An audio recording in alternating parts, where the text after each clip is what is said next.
métier. Alors, il y a beaucoup qui vont, n'est-ce pas, tomber. Ça, c'est la deuxième partie de la vidéo. Voilà, je ne m'y attendais pas du tout. Donc, il y en a qui vont donc tomber. Qu'on va te faire, c'est-à-dire que si tu ne veux pas signer, tu ne veux pas rentrer dans un certain nombre de choses, commencez déjà à vous préparer demain là. Les métiers que beaucoup sont en train de fustiger en ce moment, beaucoup ont négligé, beaucoup ont regardé de haut là. Ce sont ces métiers, mes bien-aimés, qui vont être recherchés comme jamais. Et je dis bien, toi tu étais peut-être cadre dans une entreprise pendant des années, tu vas te retrouver balayeur quelque part. Et si tu as même ce travail, dis merci à Dieu. Mais bien aimé, le temps là est en train d'arriver. Vous là qui êtes là que oui, vous avez, et je voudrais prévenir les parents chrétiens qui avaient des enfants hyper intelligents comme on dit. Vous avez des enfants qui sont en train d'être visés, qui sont en train d'être, voilà, on leur dit, voilà, c'est vraiment, on vous convoque même certains parents, que voilà, il y a une bourse, il y a ci, il y a ça. Priez beaucoup. Priez beaucoup. Parce qu'on a préparé, ils ont préparé tellement de choses pour s'accaparer de l'intelligentsia de chaque pays. Dans le but d'aller travailler toujours pour la sortie de leur maître. Moi, je donne. Alors, mes bien-aimés, préparez-vous ces enfants-là, cette génération-là, à ne pas chercher trop loin. Ils fréquentent, c'est bien. Aller à l'école, c'est pas mauvais, mais vous savez aussi, en ce moment, dans les écoles, beaucoup de programmes, plus que jamais, parce que ce n'est plus caché, sont des programmes qui font, n'est-ce pas, la propagande de Satan. Alors faites très attention. C'est pourquoi je le dis toujours, priez. Quand vos enfants partent à l'école là, avant d'y aller, priez avec eux. Quand ils sont à l'école, si l'esprit te pousse à prier, prie. Quand ils reviennent, faites ce qu'on appelle le recyclage spirituel. Seigneur, c'est toi qui sais ce qu'ils ont pris là-bas à l'école. C'est que toi, tu ne veux pas qu'ils retiennent au nom de Jésus-Christ, que cela soit effacé de leur mémoire. Chaque jour davantage, faites votre bilan à la fin de chaque journée. Là où vous devez aller vous repentir, allez vous repentir. Auprès de qui, si vous avez fait quelque chose de pas bien, quelqu'un vous a fait du mal, pardonnez. N'attendez pas demain, n'attendez pas une semaine, n'attendez pas un mois après. Priez sans cesse pour l'esprit de maîtrise de soi. Parce que nous allons être éprouvés. Voilà le message que moi je suis venue donner. Et priez encore pour le pays dans lequel vous êtes. Priez pour le continent dans lequel vous êtes. Priez pour tout le monde. Que vous soyez français, priez pour les Africains. Vous êtes Africain, priez pour les Américains. Vous êtes Américain, priez pour tout le monde. Priez pour nos frères qui sont dans des pays où il y a la charia. Priez, mes bien-aimés, pour nos frères qui sont dans des pays où ce sont des dictatures qui règnent. La Corée du Nord et partout ailleurs. Voilà le message que j'avais donc pour nous, pour 2025. Ce qui s'est passé en Californie, je le répète encore. Vous vous souvenez, j'avais à plus d'une reprise ici dit, prions beaucoup parce que vous qui êtes dans les temples où en vérité Dieu n'est pas présent là, sortez chaque jour de ces lieux-là. Sortez. Beaucoup de ces lieux vont être des balles d'incendie, des balles d'éboulement, d'écroulement.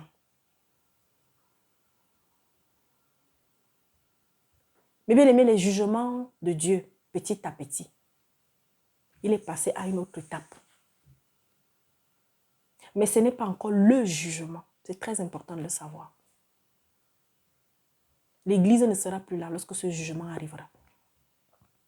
Et l'Église, petit à petit, mes bien-aimés, pour l'instant, l'Église céleste n'est pas là. Comme j'entends certaines églises célestes, églises machin. Nous sommes l'Église terrestre. Et c'est de cette Église terrestre que cela sera donc prise, l'Église céleste. L'épouse de Jésus-Christ est dans cette Église terrestre-là. Mais elle n'est pas encore prête. Et j'espère et je prie que toi et moi, on en fasse partie. Moi, j'ai encore des choses qui doivent changer en moi. Moi, j'ai encore des défauts. Moi, je ne sais pas encore un bon nombre de choses. Je veux encore apprendre. Je veux encore être forte. Mon mari, mes enfants, mes soeurs, mes frères, tout le monde. Et je termine encore en remerciant toutes les sœurs qui m'accompagnent, qui m'ont accompagné en 2024. Les frères dans le secret. Mes frères qui m'accompagnent, qui nous accompagnent. Mon mari, que Dieu se souvienne de cet homme. Nos enfants. Parce que ce n'est pas facile de servir, je vous dis la vérité.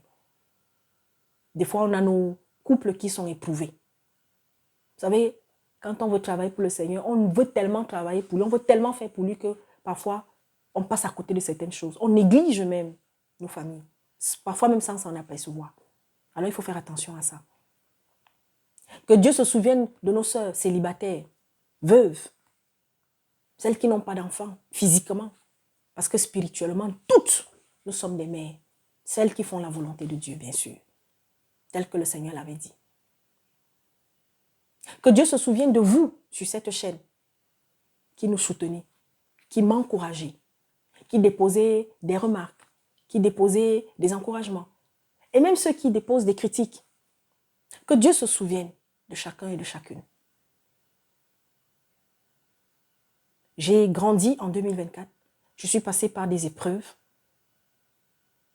Vraiment, ça n'a pas été facile. Mais le Seigneur a eu le dernier mot. Et c'est ça le plus important.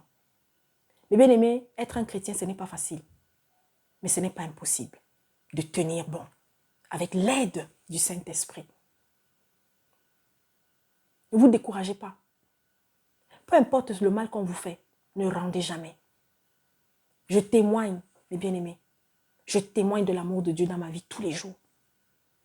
Je témoigne de l'appui de Dieu, de l'apport de Dieu à tous les niveaux dans ma vie. Je vous assure, dans notre vie, mon mari, les enfants et moi. Vous savez, on n'a pas besoin d'escroquer les gens parce qu'on est serviteur. On n'a pas besoin de mettre des choses en place pour faire en sorte que des frères et des sœurs qui, pour la plupart, eux-mêmes n'ont pas grand-chose à sortir de l'argent. Parce que non, on est serviteur. Et c'est une vérité. Le Seigneur, il sait prendre soin de son serviteur, de sa servante. Il sait te venir en aide. Mais bien aimé, vous me verrez de moins en moins, mais dès que j'ai une minute, dès que je peux, je sortirai. Je ferai une vidéo. Parce que le Seigneur aussi a ouvert une autre porte. Il m'avait déjà préparé à ça. Et ce que je lui ai demandé aussi, il me l'a accordé. Reprendre une activité professionnelle. Et je dis merci au Seigneur pour cela. Parce que la mission qu'il m'a donnée, une bonne partie de cette mission a été accomplie. Ce n'est pas encore fini. Alors je ne peux que lui dire merci. Mais bien aimé, on n'a pas besoin, je n'ai pas eu besoin d'aller trouver un soi-disant prophète ou acheter une huile. Mais bien aimé, si je pouvais témoigner de tout ce que Dieu fait, a fait et va encore faire, on passerait toute la nuit, je ne sais pas, plusieurs jours ici. Je ne suis pas parfaite, mais je témoigne d'une chose. Quand on a un cœur qui n'a pas de rancune, qui n'a pas de colère contre qui que ce soit, quand on s'efforce de plaire à Dieu, lorsqu'on fait mal, on reconnaît qu'on a mal fait. Et quand il faut aller s'humilier, on va s'humilier. Parce que ce qui manque à beaucoup de chrétiens et de chrétiennes, à beaucoup de serviteurs, surtout, pourtant, qui sont des serviteurs, c'est l'humilité. Beaucoup manquent d'humilité. La véritable humilité est celle-là qui nous conduit à aller tomber à genoux même devant un enfant lorsqu'on s'est mal comporté. À ne pas chercher à regarder, est-ce que c'est un homme, est-ce que c'est une femme, est-ce que c'est un jeune, qui, moi je vais aller, non. Mais dès qu'on a conscience qu'on a mal fait, on va s'humilier. J'ai toujours eu l'habitude de dire, parce que j'ai expérimenté ça, le fait de demander pardon à quelqu'un, ça ne nous enlèverait, au contraire, ça nous grandit. Et surtout quand on le demande d'un cœur sincère. Le fait d'aller demander pardon, ça nous grandit. Écoutez bien ce que je vous dis. Et je vous assure, vous serez une personne bénie. Je vais vous dire quelque chose. À chaque fois, j'ai dit j'ai terminé, j'ai terminé. Là où nous vivons aujourd'hui, quand je m'étais mise devant le Seigneur pour lui demander un appartement un jour, je lui avais dit, papa, là où tu vas nous trouver l'appartement, il faut qu'il y ait l'école qui ne soit pas loin pour les enfants. Qu'il y ait le travail, le lieu où, si demain, je veux reprendre une activité professionnelle aussi, que ça ne soit pas trop long, parce que moi, je ne conduis pas. Donc, que je n'ai pas à parcourir de longues distances avant d'aller travailler. Les services aussi, les services publics, que ce ne soit pas trop éloigné. Le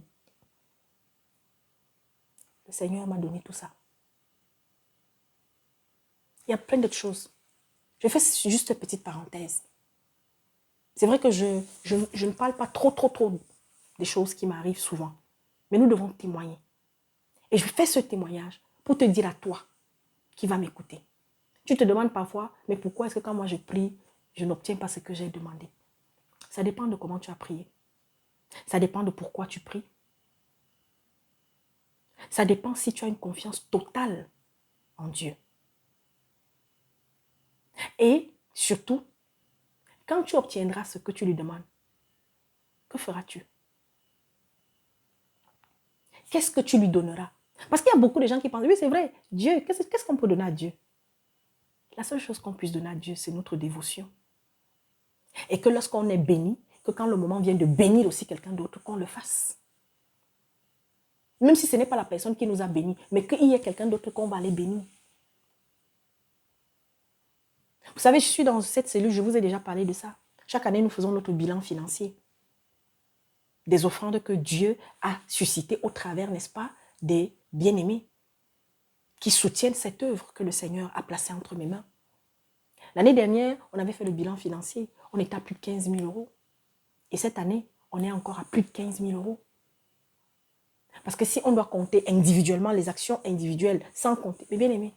Et je disais aux sœurs, j'aurais été quelqu'un d'autre, j'aurais dit non, c'est mon salaire d'abord à moi.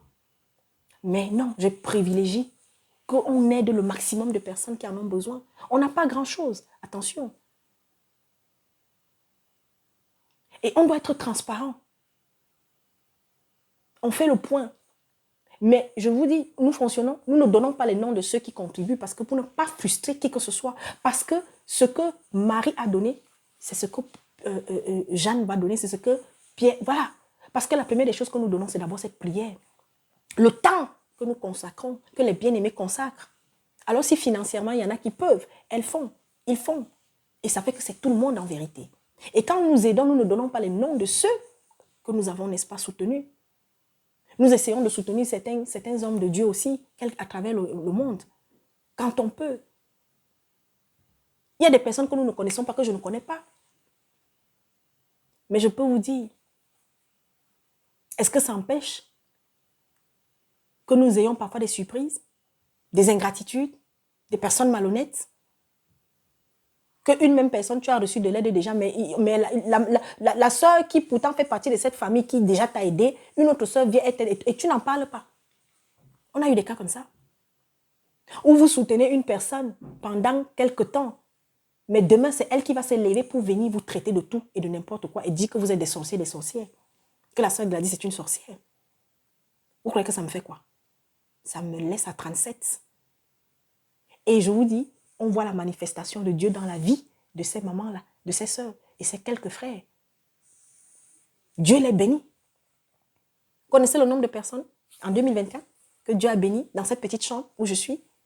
Il y en avait qui cherchaient du travail depuis des années. Il y en avait qui, depuis des années, attendaient leur papier, comme on dit. Je peux vous en citer. Il y en a qui ont vu leur mariage arrangé, alors que ça faisait des années que non. Ils erraient. D'autres sont partis d'église en église, d'église en église.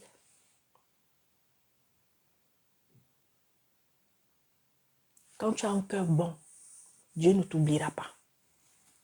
Et quand tu fais du bien, le bien à quelqu'un, n'attends pas en retour de la personne. Dieu te récompensera. Allez, on est ensemble. Au nom de Jésus-Christ, Père, j'espère que j'ai fini ma mission parce que depuis... Allez, bon dimanche à tout le monde. On est ensemble. Et surtout, Restez fidèle à Jésus-Christ. Restez fidèle à l'Éternel. Peu importe. Restez fidèle. Vous êtes dans une assemblée. Si le serviteur là, il ne marche pas, un serviteur est appelé à être irréprochable. On n'a pas dit que les fidèles d'une assemblée doivent être irréprochables. C'est d'abord c'est-à-dire que celui qui a la charge du troupeau là, il doit être irréprochable. Mais quand, n'est-ce pas, il va se marier, hein, et 3 mois après, il répudie celle qu'il a mariée, qui était vierge, il a fini de la manger, il a fini de la sucer. Et puis maintenant, il vient, il dit que non. Et bien aimé, sachez que vous êtes entre les mains d'un perdu lui-même. Si vous ne voulez pas ouvrir les yeux, c'est votre problème. Nous, on aura fait notre part. Alléluia.